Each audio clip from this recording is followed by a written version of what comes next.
All right, so with everybody making their purchases online right now, I think it can be a little difficult to find the right running shoe. And so, real quick, I thought I'd go over just some principles to think about when purchasing your running shoe.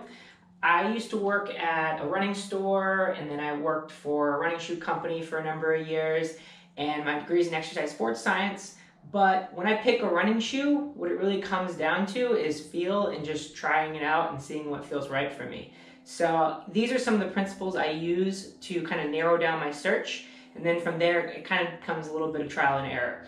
So you've got neutral versus stability, cushioning, heel to toe drop, racing, and trail. So neutral versus stability is actually kind of the principle that most running stores will use when you go in. They'll give you a gait analysis, they may watch you run on a treadmill, and from there kind of determine how much your foot pronates to determine how much support you need in your shoe. So a neutral shoe is going to be a little bit more flexible, and especially through here you get a little bit of movement. In a more stability shoe, you're going to have a little bit of a bridge here to kind of give you that protection and build up that arch to kind of support you. So I don't have any stability shoes here. I typically always run in neutral shoes because that seems to be what works best for me. But what you want to look for in a stability shoe is just a little bit more structure through the arch that's going to kind of keep your foot a little bit more stable. And then we've got cushioning. And so with cushioning, you've got the Max Cushion shoes. And Max Cushion has so many different models out there. You've got Hoka. Pretty much every brand is now making a Max Cushioning model. So this is the Fresh Foam More. It's a very lightweight shoe, but very built up midsole. So you've got that. You've got the Max Road 4. This shoe, very lightweight, but still very cushioned. And basically you're getting a little less pounding on your joints, but you've got a little bit of security under your foot, but at the same time it doesn't feel super bulky. So determining whether you want a more cushioned shoe or a more minimal shoe is really more of a personal preference, but it's definitely one of the key components you should think about once you determine where you're looking at in the structure zone as far as a neutral shoe, moderate stability, that kind of level. Once you've got that figured out, then you want a little bit lower profile shoe with lower stack height. Brooks has a great model out right now that's called the Hyperion Tempo, and this has a little bit lower profile, so this would be definitely lower on the cushion side, very lightweight shoe, and so you're kind of using this as probably more of a workout, lightweight trainer kind of day. I'll mix it up and wear a more cushioned Max Cushion shoe one day and then a more lightweight minimal trainer on another day. But this shoe is very lightweight, flexible, neutral,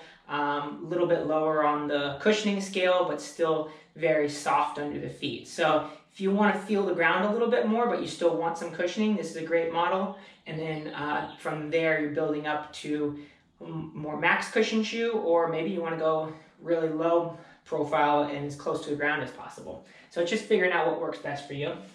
Along with that, the heel to toe drop. And I think everyone kind of needs to find out for themselves what that preference spot is.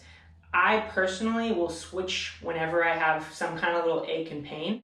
Right now I've switched into using this model because it's a 12 millimeter drop shoe.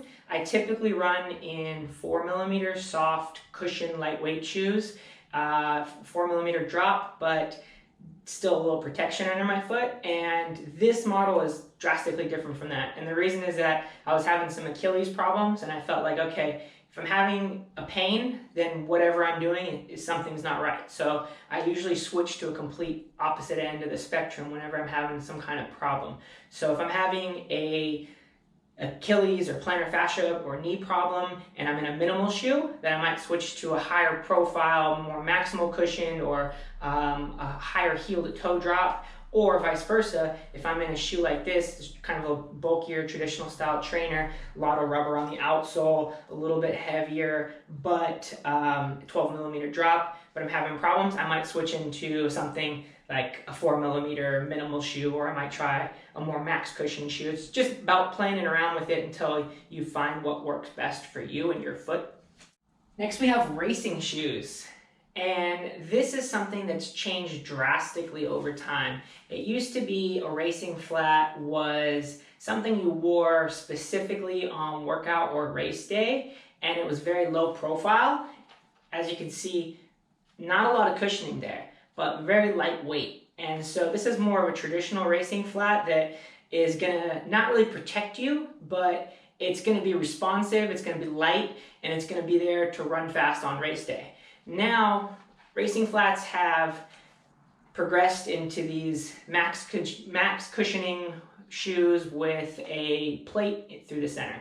And what that's doing is really kind of minimizing the damage your legs are feeling because of that protective midsole built up. As opposed to something like this, you just on race day expected that you're going to put in the work and you're going to draw from the bank and your legs were going to be feeling beat up afterwards, but it was worth it because those little extra ounces that you were saving by less cushioning were going to be rewarded with a faster race time. Now you've got shoes that are going to protect you and they're still fairly lightweight and they're going to kind of propel you forward with that plate. And so I think some people have gotten a little worried about the price and the durability of a racing shoe, but a racing shoe was really meant to be worn on race day, and you probably weren't going to wear it more than a few workouts a week or just on race day because it didn't really protect you enough. Now with these built-up midsoles, people are wearing them more as just an easy run shoe sometimes, or they're using them for multiple workouts during the week, and they're not lasting as many miles as they would hope, especially for the amount of money they're paying for it. So it's just a matter of thinking about what the purpose of that shoe is. I would still use a more lightweight, minimal racing flat on a day that's more of like a 5K or below race, but for half marathon up, I would probably go with a more max cushioned, Vaporfly, that kind of style of racing shoe.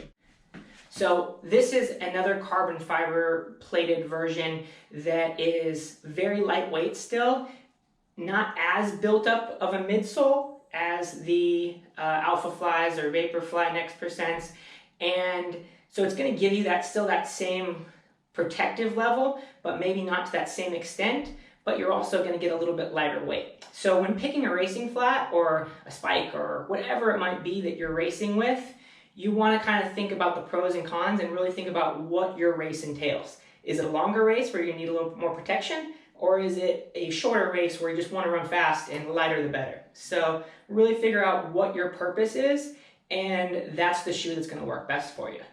Lastly, trail shoes. So trail shoes are really something that come in a variety of durability and cushioning and grip. As you can see, a lot of times they'll have a little bit more durable rubber outsole, maybe some larger grooves there for grip.